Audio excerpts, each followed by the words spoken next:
네, 전 세계에서 우리 방송을 열렬히 고대하시는 구독자 여러분, 오늘은 이제 드디어 1급 교재의 마지막 방송이 되겠습니다. 물론 1급 교재 관련된 다른 방송도 하겠습니다만, 강의도 하겠습니다만, 일단 교재의 순서상 13권, 마지막 471강에서 473강까지 강의를 오늘 하도록 하겠습니다.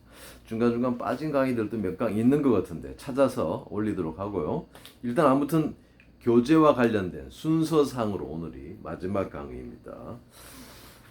종강이죠, 종강.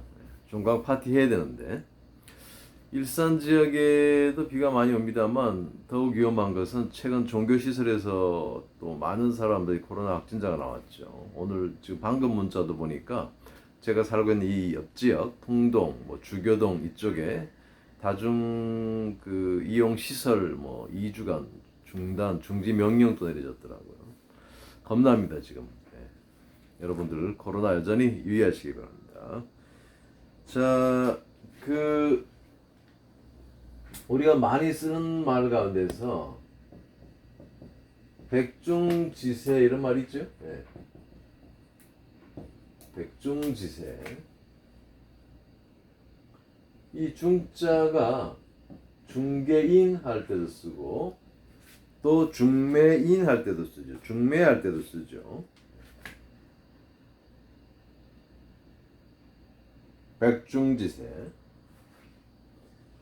자, 이 중자가 사람인 플러스 뭐죠?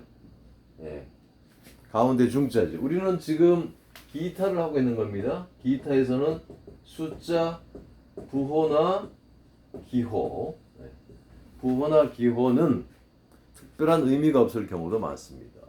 부호 기호 중에서 대표적인 것이 삐침별, 그렇죠? 삐침별, 점주, 뚜를곤, 갈고리골 이런 것이 있습니다.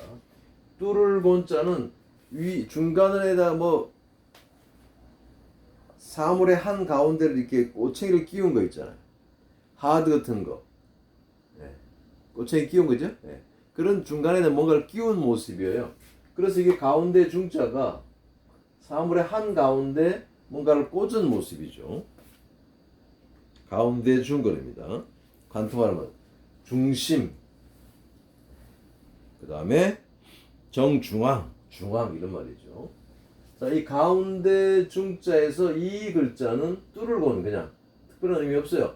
사물의 한복판을 관통시킨 꼬챙이로 가지고 뚫었다 해서 뚜를 중 그런 것 뿐이에요. 이거 봤다 해서 모든 게 다 뚜를 중 생각하시면 안 돼요. 막 이런 글자 들어가는 게 많죠. 자, 이게 이제 가운데 중자인데 가운데에 있는 사람. 가운데에 있는 사람이 누구예요? 가운데 있는 사람. 이게 버금중자예요. 다음 중자. 버금중, 다음 중. 그런데 요거는 백중지에서는 버금, 백, 맞백. 그러니까 형제 가운데서 가장 윗 형제, 형과 다음 중자니까 동생. 형과 동생의 장남과 차남. 또 첫째와 둘째 차이가 별로 없다, 비슷하다 할 때 백중지세, 백중세 이런 말 합니다만, 그러니까 다음 중자, 버금 중자, 둘째 중자가 되는 거예요. 그런데 가운데 중자도 있습니다. 중개인. 중개인은 뭐예요? 양 쌍방 사이에 들어있는 사람이죠. 이 쌍방의 거래를 성사시킨다거나 화해를 시킨다거나. 그래서 가운데 중이라는 의미가 여전히 있습니다. 근데 두 번째란 뜻도 여기 해당돼요. 당사자가 가장 중요한 거죠. 매매 당사자, 거래 당사자, 화해 당사자가 더 중요한 거예요. 이 중간에 서 있는 중개나 중매 하나 중재자는 사실은 이 당사자 다음이죠. 그래서 다음 버금 중자의 뜻이 이 중개인, 중매인에도 들어있다 생각하시면 됩니다. 중재소, 그 다음에 중추절할 때도 다 이겼습니다. 한가운데, 중추절은 가을의 한가운데 이래서 가운데 중이라는 의미도 있고 버금 둘째 중간이라는 의미도 있습니다.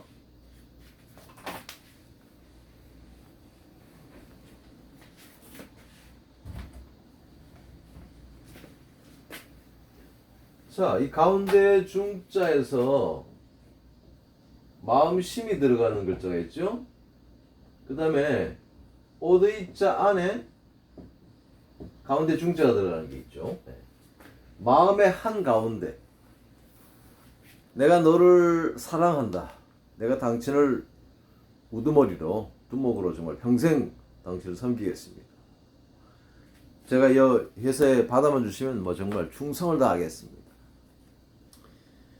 충성 충자죠.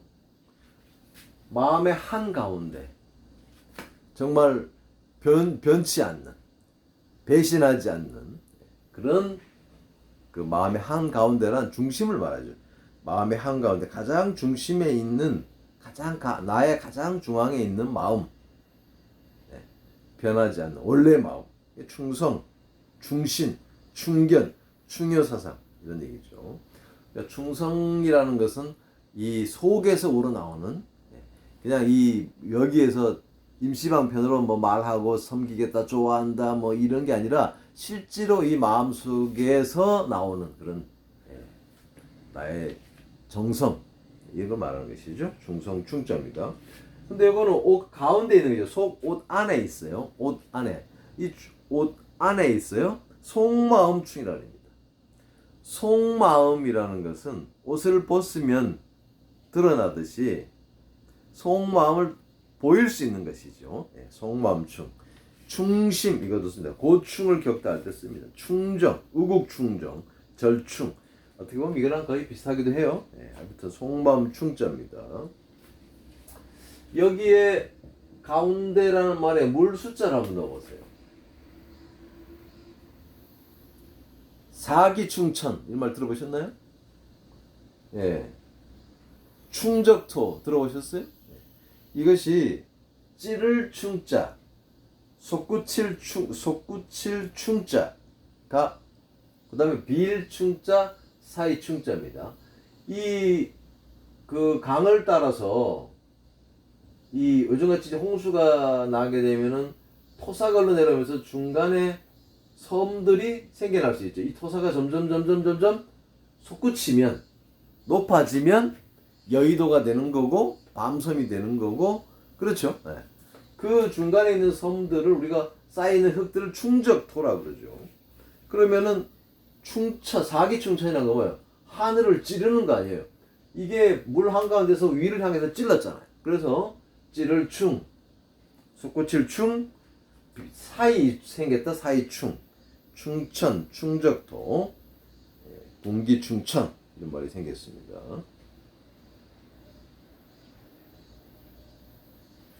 그 다음에 요거를 두 개 해놓고 나서 찌르면 뭐예요? 여기 한 가운데 중인데 사물을 두 개를 엮어서 한 가운데를 간통시켜 놓은 것이죠. 꿰를 관자입니다. 익숙해질 관자에 우리 꽃감을 관시라 그러죠. 꿰어놓은 감, 관시 그럽니다. 요거는 꿰다의 관자도 되고 그 다음에 바다에서 이렇게 육지로 이게 바다입니다. 육지에서 이렇게 바다로 튀어난 이 부분을 우리가 흔히 뭐라 그래요?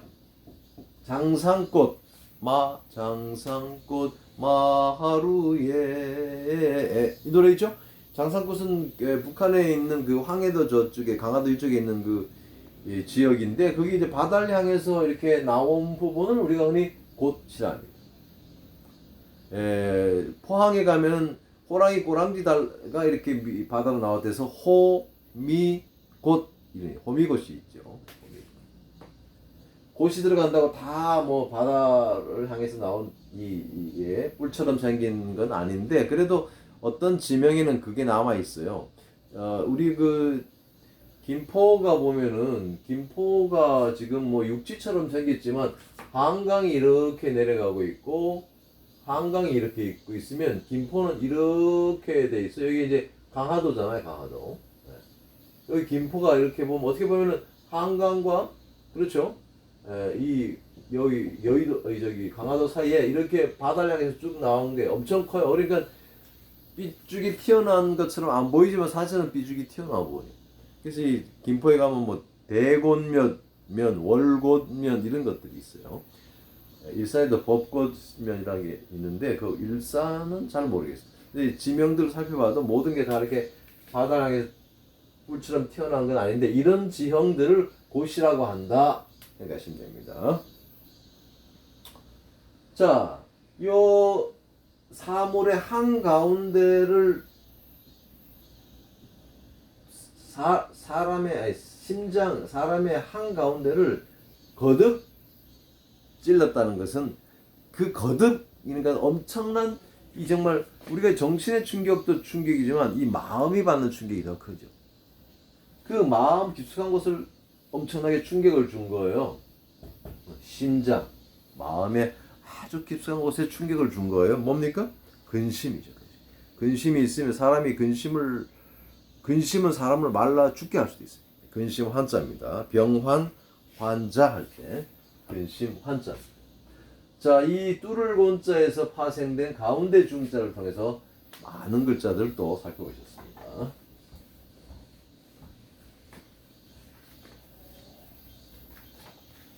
자, 472강으로 넘어갑니다. 472강.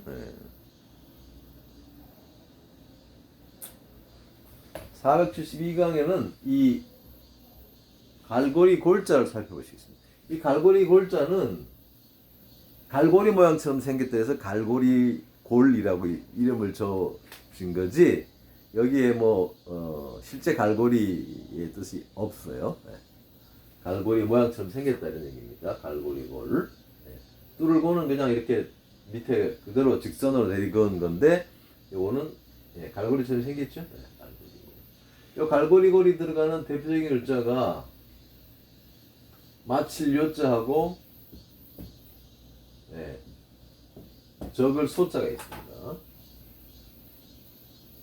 갈고리랑 아무 관련이 없어요. 이거는 그냥 점만 3개 찍어놓은 사물이 적다, 작다 이렇게 하기 위해서 작을 소자입니다. 자, 이 마칠 요자는 그 옛날 그림 보면은 이렇게 돼가지고 이렇게 하고 이렇게 이런 모습으로 이런 모습들이 있어요. 그러니까 막 태어난 어린아이와 그 어린아이의 듬슴 아직 막 자라나지 않은 머리카락을 강조한 모습인 것처럼 보여요.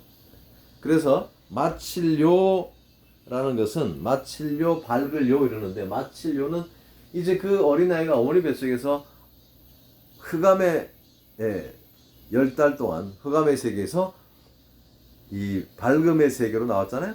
그러니까 이제 밝을요가 되고 태어났기 때문에 모든 게 종료가 된 거죠. 마칠요. 그래서 종료, 수료, 완료라는 단어에 사용됩니다. 요 글자 플러스 노풀고에서 생략형이 들어가면 노풀고가 성이죠. 큰 건물이죠. 성 쌓기를 마친 모습입니다. 형통할 형자입니다. 이제 성이라는 것은 옛날에 성이라는 것은 임금님이나 큰 집이라는 것은 임금님이나 또 어떤 군수나 이런 높은 사람들이 기거할 집이나 이 궁궐 담장을 말하는 것이죠. 그런 것들을 쌓았다는 거예요. 그러면 적의 외세로부터 막아주기도 하고 또 아주 크고 넓은 대궐에서 내가 생활하니까 앞으로는 모든 일이 잘 될 것 같고 그래서 형통할 형이라는 글자가 생겼습니다. 만사형통. 여기에 이 글자에 불화발이 들어가면 요게 이제 불화 글자가 단독사람 이렇게 쓰고 글자 밑에 오면 이거 쓴다 했죠. 이렇게 되면 또 뭡니까? 여러분이 잘 아시는 이 글자입니다. 이 글자는 뭔 글자예요? 토, 사, 구, 팽. 토사구팽 할 때 사용되는 글자죠.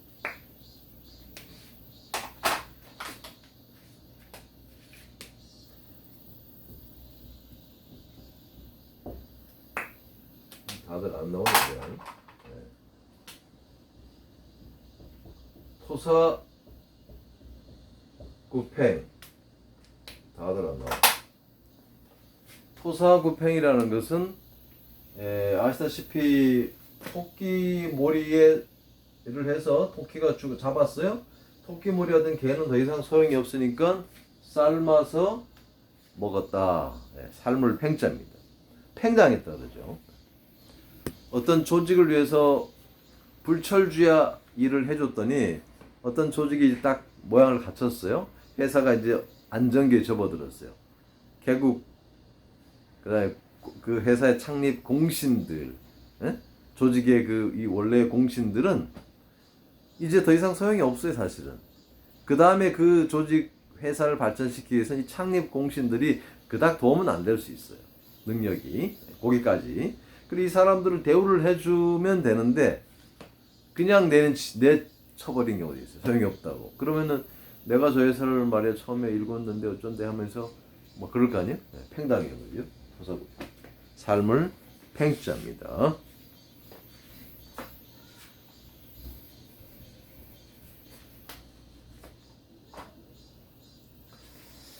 그 다음에 이제 요거를 요렇게 쓰면 나여자 줄 여자가 됩니다.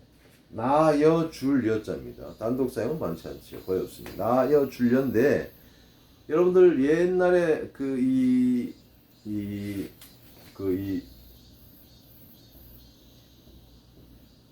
천이나 가마떼기 짜는 거를 뭐라 그래요? 이 직물을 짤 때 요 시줄과 날줄 사이를 돌아다니려고 하면 이렇게 짜는 거죠. 그러면은 뭐가 있어야 돼요? 시실이 담긴 그 통이 있죠. 그 시실 통 모습일 가능성도 있고, 옛날 그림 보면 이렇게 되어 있기도 해요. 요즘은 이 단어가 생각이 안 나고 설명할 때 굉장히 힘듭니다. 치매에 이제 초기 단계 넘어온 것 같아요. 이미 나이도 얼마 안 되는데 이 시실이 담긴 그 줄 통이라고 보시면 됩니다. 그러니까 이제 그 옛날에는 다 이렇게 천을 짰잖아요, 집에서. 짤 때 짤 때 그 시실이 담긴 이 통을 가지고 이렇게 왔다 갔다 하면 날실이 담긴 통을 가지고 이 시실 사이로 왔다 갔다 하면서 천을 짜거나 가마니를 짰죠. 그 모습으로 보시면 되는데 아무튼 나여 줄 여자입니다. 요 글자에 머리혈이 들어가는 글자가 있고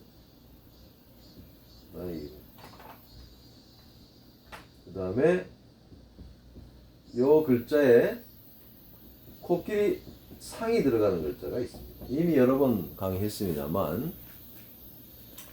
우리가 은행에다가 돈을 맡기는 거하고 내일 비가 올 것이라고 말하는 거하고 예금 예언이란 말을 쓰잖아요. 예금과 예언이란 말을 씁니다. 자, 그러면은 돈을 맡기는 건 이걸 써야 됩니까? 이걸 써야 됩니까? 이걸 써야 됩니까? 이걸 써야 됩니까? 이걸 써야 됩니까? 미리 예자의 두 글자다. 미리 예자. 은행에다 예금하는 것은 이걸 써야 되죠.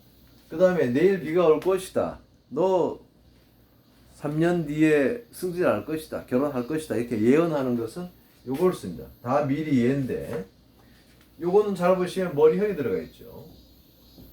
미래 예금이란 것은 불확실한 미래를 위해서 이 머리가 생각해서 노후를 생각해서 앞으로 자녀들이 컸을 때를 생각해서 뭔가 준비하는 것이죠. 그거는 본능적으로 하는 게 아니라 이 머리가 할 수 있는 거예요. 그러니까 미리 준비 안 해놓으면 나중에 저처럼 이제 후회하게 되죠. 노후에. 자, 예자, 미리 예자입니다. 요거는 코끼리상이죠.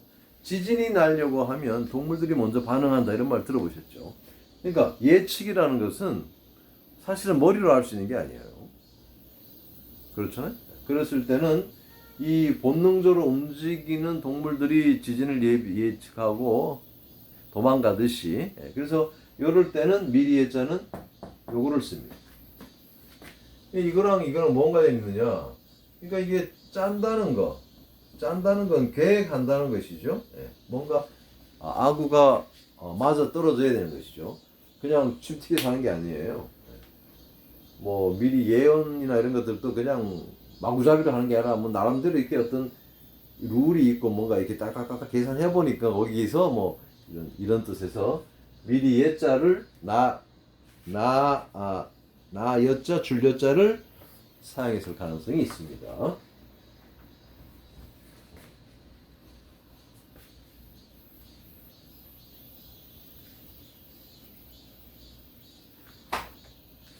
자, 그 다음에 이제 요 글자가 들어간 글자 가운데서 또 이 글자가 있어요. 야구할 때, 광리할 때 들 야자가 있고, 그 다음에 큰 집이 들어간 차례 서자가 있습니다. 그 다음에 손수가 들어간 풀 서자가 있어요.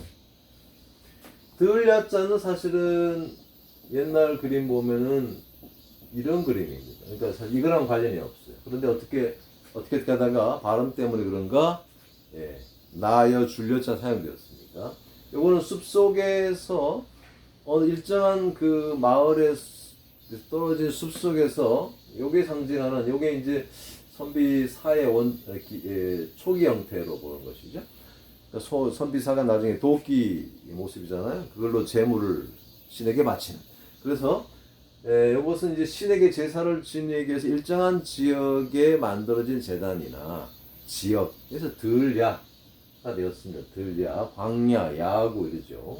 요거는 뭐 직무를 짜는 일을 하는 큰 집. 오늘날 말하면 무슨 공방 이렇게 보시면 돼요. 오늘날 말하면 공방으로 보시면 돼. 무슨 공방? 시실과 날실이 순서대로 움직이면서 천이 짜여지고 가마니가 짜여지는 모습에서 차례 서자가 됐습니다. 순서 할 때 차례 서자. 그 다음에 요거는 이제 이 시실과 날실 사이에 이제 그 실감계를 가지고 이렇게 실을 풀고 뭐 해야 될 거 아니에요? 실감계에서 실을 적절히 풀면서 왔다 갔다 해야 되잖아요. 그래서 이건 풀서자입니다. 서정시, 풀다. 서정시, 마음에 있는 것을 드러내는 서정시, 푸른 것. 풀서자, 요거는 차례서자, 요거는 들야자가 되겠습니다. 이렇게 해서 비침 골자에서 파생된 나여 줄 여자에서 또 파생된 글자들을 살펴보겠습니다. 기하한 거 마지막 하나 더 하도록 하시겠습니다. 이제 뭐 거의 막판에 오니까 뭐 이게 모든 게 안 나오네.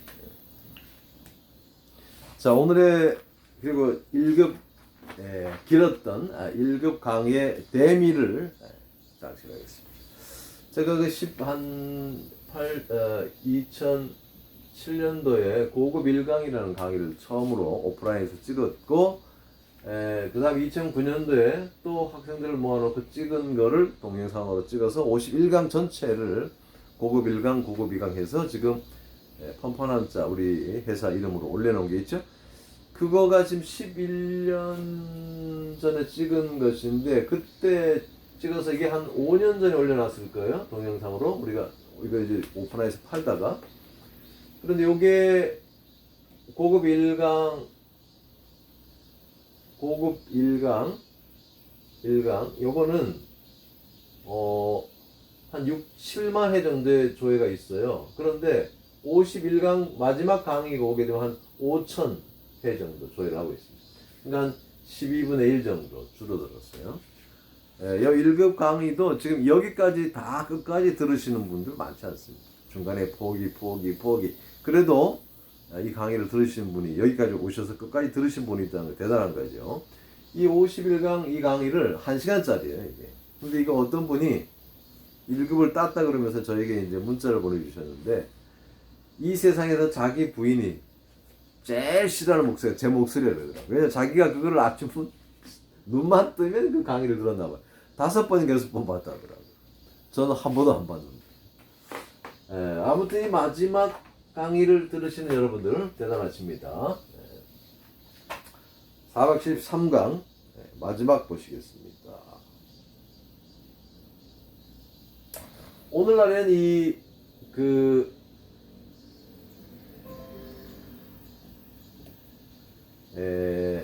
오늘날은 과학기술이 발달했기 때문에 우리가 흔히 쓰는 말 중에서 뭐가 있어요? 첨단 기술이다 이런 말 하죠. 첨단 기술이다. 첨단 기술이다 이런 말 합니다. 첨예하다. 첨병. 뾰족할 첨자입니다. 기술이 아주 발전했기 때문에 가장 꼭대기에 있기 때문에 찌르는 것처럼 가장 꼭대기에 있는 기술, 첨단 기술. 가장 찌를 첨자예요. 찌를 첨자가 밑에가 큰 데잖아요. 밑에는 큰데 위에 올라가서 작아지죠? 그러니까 뾰족해지는 것이죠. 찌를 수 있게 되는 것이죠. 네, 찌를 첨자입니다. 이 작을 소자는 소년 할 때 사용될까요? 안 사용됩니다. 요거는 소인국, 약소국, 소설할 때는 요거 작을 손대 여기에 요게 하나 붙으면 적을 소자입니다. 소량, 소년, 근수하다 할 때 요거는 점이 3개, 요거는 점 4개가 찍혀져 있는 글자예요. 수량이 작다, 얼마 안 된다, 등치가 작다, 소국. 요거는 적다. 의미가 통하는 것도 있고 안 통하는 것도 있고 그래요. 아무튼 여러분들 약소국 하면 소대수하면 이거 써야 되고 수량이 많다 하면 다소할 때 이거 써야 되고 그런 차이점 혼돈 오지만 살펴보십시다. 요 글자에서 발전을 많이 해요. 자 그러면 여기에서 거기 안 쓰는 데면 안 써도 됩니다. 여기에서 눈목을 넣어보세요. 눈이 적다? 눈을 가늘게 떠보세요. 눈을 왜 가늘게 떱니까? 자세하게 살펴보기 위해서. 살필 성찰, 반성. 그렇죠? 네. 그런데 그런 의미도 되지만 눈을 적게 뜨고 눈을 적게 뜨면 먼지 같은 건 잘 안 보이잖아요. 그러니까 사소한 것들은 넘어가 준다. 덜 생자, 생략. 이런 두 개의 훈과 음이 있습니다. 자, 물이 적다. 돌이 적다. 이게 같은 뜻의 글자죠. 사막할 때 모래사자입니다. 사막할 때 모래사자. 여러분들 그 사막이 왜 생기는 거예요? 비가 적어서, 물이 적어서, 비리 안 오니까 생기는 거죠. 이게 사막에는 돌이 적죠? 바위가 갈라지고 쪼개지면 아주 작은 돌이 됩니다. 그럼 그게 뭐예요? 그런 돌이, 모래가 많은 데가 사막이죠. 그래서 이게 사막할 때 이거 쓰기도 하고 이거 쓰기도 하고. 이거는 황사, 누런 모래바람, 모래, 황사, 토사, 사탕 있습니다. 요거는 사막할 때만 유일하게 쓰고, 이거는 이제 사막도 쓰지만 황사, 사탕, 토사 뭐 이렇게 써요. 이 글자는 1급을 넘어가는 글자예요, 사실. 그런데도 이거보다 이게 더 쓰입니다. 혼용해도 관계없습니다. 자, 모래 사자에서 여기에서 물이 적다잖아요? 여기에서 눈목을 한번 넣어보세요. 여러분, 신기루는 흔히 어디에서 보이는 거예요? 신기루가. 물이 적은 사막을 횡단하다가 이제 지쳐가지고 탈진 상태에 오게 되면 저기 오아시스가 보여요. 실제 오아시스가, 가봤더니 오아시스가 아니네? 그러니까 이 눈이 들어가서 이게 뭐가 된 거예요? 사막에서 이제 완전히 쓰러질 정도 됐을 때 보이는 거, 멀리 뭐가 보여? 오아시스가. 아드칼 묘자입니다. 묘원, 아드칼 묘자예요. 눈을 아주 적게 뜨고, 이런 뜻도 됩니다. 아드칼 묘자. 자, 여기에 여자 여자가 한번 들어가 보고 여기에 오도이자가 한번 들어가 보겠습니다. 여러분들 사바 세상이란 말 들어보셨죠? 이게 춤출 사자, 사바 세상 사자입니다. 이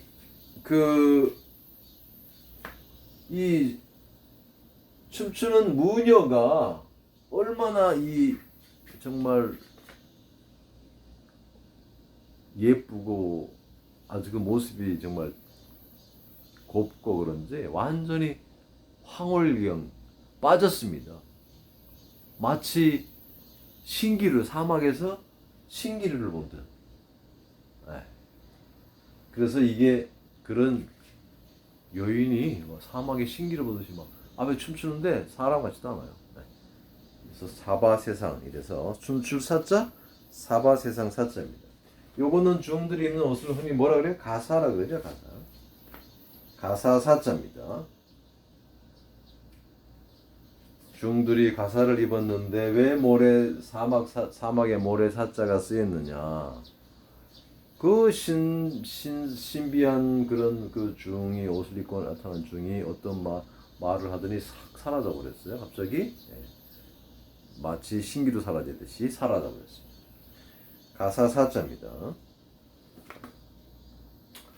자, 실사를 한번 넣어보겠습니다.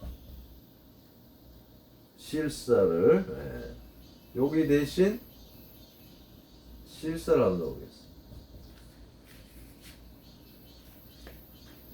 잘 안 쓰는 말인데 갑사란 말이 있죠. 비단사 할 때 갑사, 비단사자입니다.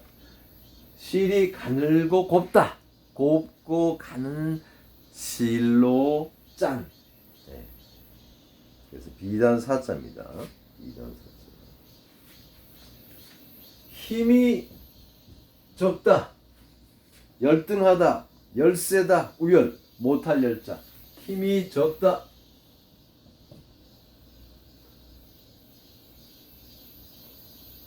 여자 여자. 알려진 것이 적다. 묘할 묘자. 알려진 것이 적다. 묘할 묘. 묘령의 여인이 그러죠. 묘기 절묘하다 할 때 알려진 것이 적다. 자, 그 다음에 벼화자를 한번 넣어보세요. 벼화자. 벼의 이 가장 앞부분, 끝부분, 적은 부분, 까끄라기 묘, 끝 묘자인데 그런 뜻으로 사용되는 글자는 없고 오히려 초점, 초시계처럼 분초 초자로 사용됩니다. 초점.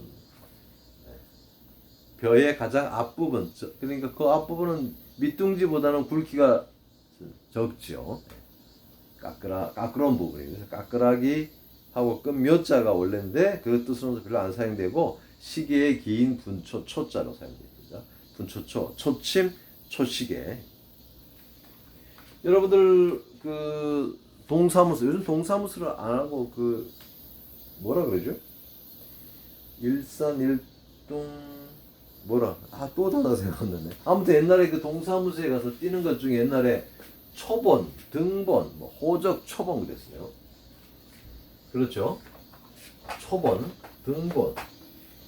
여러분들 그 호적, 초본을 뛰시면 호적, 초본 뜨시면 초자에 이 글자를 씁니다. 호적, 초본 하면 손수가 들어간 글자죠. 호적, 초본. 호적, 초본. 저게 뽑을 초, 베낄 초입니다.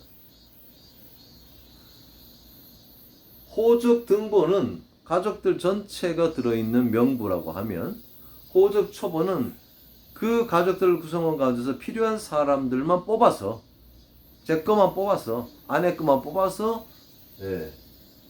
복사해 주는 것을 말해요. 그래서 호적 초본이라고 있어요. 그러니까 초본이라는 건 뽑을 초자예요. 옛날에 군인들 역사 시간에 삼별초 있었죠. 그러니까 삼별초는 고려시대에 그 있었던 그 최씨가 집권할 때 있었던 그 군인들 조직인데 삼별 세 개의 별동부대, 특수부대, 특수하게 조직된 그 부대를 산별초라고 그랬어요. 초자가 뽑을 초자가예요. 뽑을 초자. 특수부대 뽑은 사람들이에요. 자, 그 다음에 불화자를 집어넣고 적을 소를 쓰면 뭡니까? 호적초보는 뽑을초, 백길초입니다. 요거는 볶을초예요. 불에다가 잠시 동안만, 아주 짧은 시간만 불에다가 센 불에 음식을 볶는 거죠. 초장. 중국집에서 이 초장, 이 센 불에다가 이게 프라이팬에다 확 볶아요. 센 불에 짧은 시간에 볶아야 맛있다 그래요. 그래서 적은 시간에 들여서 불을 가하는 거에서 볶을 초자입니다. 볶을 초자. 자, 이렇게 해서 갈고리 골자를 에서 들어가 있는 이 작을 소자와 적을 소자 아무런 관련이 없습니다. 이 두 글자에서 이 소년 아니라 그랬죠? 네, 각소, 양소, 약소국, 강소국 이 소자 소국 대소할 때 첨단 뾰족할 첨자만 여기 사용되고 그 다음에 여기에서 점 하나 더 찍은 것이 이제 적을 소자인데 소량 다소할 때 여기에서 이제 물수, 돌석, 눈목 뭐 쭉쭉쭉쭉 들어가면서 글자들이 파생되었습니다. 이 스토리를 잘 생각하시면서 학습을 해주시기 바랍니다. 아무튼 여기까지 따라오시느라고 수고하신 여러분에게 경의를 표합니다. 요거는 이제 우리가 교재가 이미 만들어진 교재 순서대로 1급을 하기 위해서 강의를 한 것이고 지금까지 온 강의 방식도 나쁘진 않아요. 이게 정상적인 방법인데 요걸 또 간추려 가지고 여러분들이 이 교재를 보시면서 학습하기에 또 훨씬 더 편리하게 분해 조립식 한자의 백미를 좀 더 글자들 이 교재를 기본으로 해서 모아서 또 이렇게 강의를 하도록 하겠습니다. 그 두 가지 강의를 같이 들으시면 훨씬 더 효과가 있을 겁니다. 네, 아무튼 긴 시간 2년에 걸쳐서 여기까지 쫓아와 주신 여러분들에게 감사를 드리고 앞으로 더 좋은 강의로 또 찾아뵙도록 하겠습니다. 수고하셨습니다.